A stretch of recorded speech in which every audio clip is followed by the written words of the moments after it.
How's it going, gang? It's the final render here, and the day before yesterday, some of the very first story-based DLC was released for Fallout 76 with the Sheer Terror questline, and this is something people have been looking forward to for a very long time because there hasn't been any kind of quest DLC for Fallout 76 at all really until this point. There have been some things like the crafting has added some actual quests into the game, technically speaking, but they're not necessarily story-based, they're more kind of event-based quests in a way. So it's really nice to actually finally get some story DLC for Fallout 76, and we're going to talk a little bit about it in this video now. And something which I really like about it, of course, is that it is free. That is something fantastic that I think all of us can really appreciate. Obviously, us buying stuff through the Atomic Store means that we can constantly get free updates, free bug fixes, and also, of course, free DLC content, which ultimately is what the Atom Store is for, so we should be very happy about that.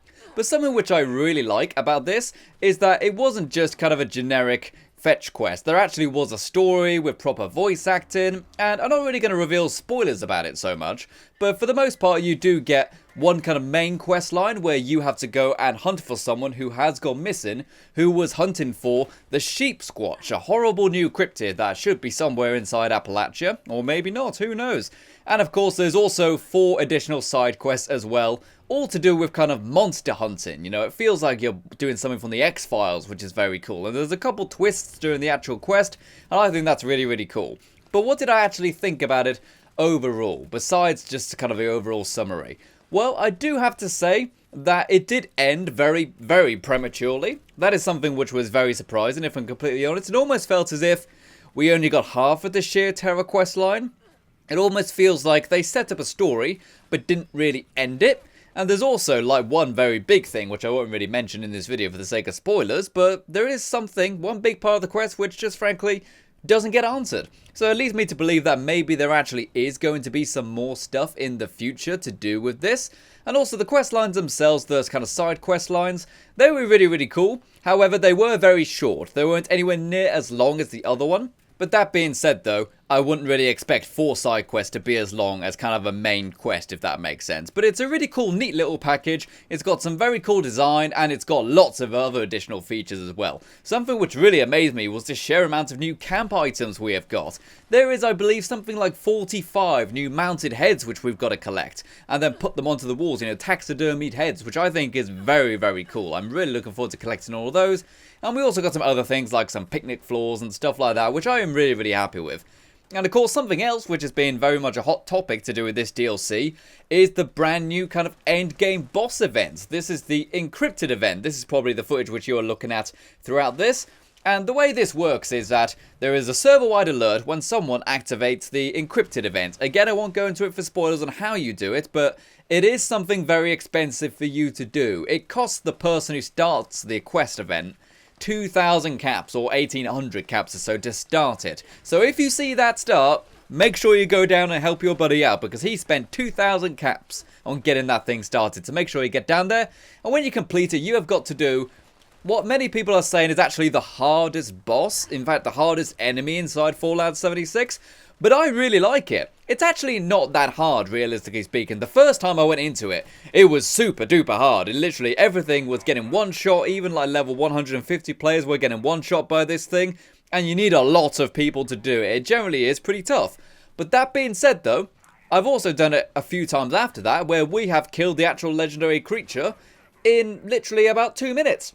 And this is something very good, I think, because whilst it is very difficult, you can practice at it, and with enough high levels, you can actually drop the thing very, very quickly. There are a lot of people online right now who are demanding that Bethesda make it easier. But guys, please don't do that. We got some very high level dungeons coming out soon, and if Bethesda think this is too hard, then the dungeons aren't going to be anywhere near as exciting. So, you know, don't just act on your immediate reactions. Practice it a bit, try it a bit, and then you'll be killing the thing in 2 minutes, which is awesome. And of course you do get some very special unique rewards for doing the event itself, which has a 3-hour cooldown time, so you can't just spam them out very quickly. You've got to wait 3 hours or server hop until you eventually get one. But you've got some very unique costumes that we've seen in some of the trailers, and they actually are pretty good. However, one thing which a lot of people are unhappy about is that these quest items that you get at the end for doing this event, they're not that special. And also it costs 2,000 caps to do the event just to have a chance of getting one of these items. You know, like, at least when you launch a nuke, in order to get the Scorch Beast Queen, it's free to do that. You know, you just need a nuclear keycard, which doesn't actually cost caps. You can get them for free. So I don't know if I like the idea of paying so much money just to have a chance of getting some of these costumes. I myself have actually got all the costume bits now, and they're actually really, really quite cool. I think they're very snazzy indeed. But I did spend 3,000, no, I spent 6,000 caps, in fact, because I bought 3 keycards, and then the rest of them came from other players. So it is kind of a double-edged sword, you know. I want there to be very hard, very good end-level combat in here, but I also don't want to have anyone pay a huge amount of caps just to trigger it. Because if something goes wrong, it goes wrong and we can't do it. In fact, there was one occasion when people were just farming robots during the event. And I spent 2,000 caps just for you guys to farm robots. Are you kidding me? Kill the friggin' monster, you know what I'm saying? But anyways, I digress. I really enjoyed the new event. I think it's really, really good. I do think it's going to die down in popularity. Everyone's kind of doing it very quickly at the minute. But I do think it's going to die down pretty soon. So if you want to get all the items, make sure you join the event. Make sure you go ahead and take part. Because pretty soon it's going to be quite a rare event, I think. Because it costs 2,000 caps to do it. And people aren't really going to spend that amount of money to do it often. And again, you know, I'm not too sure if the actual items themselves are worth 2,000 caps. But hey, that's up to you as an individual. Maybe you want them just because they're rare. You know what I'm saying?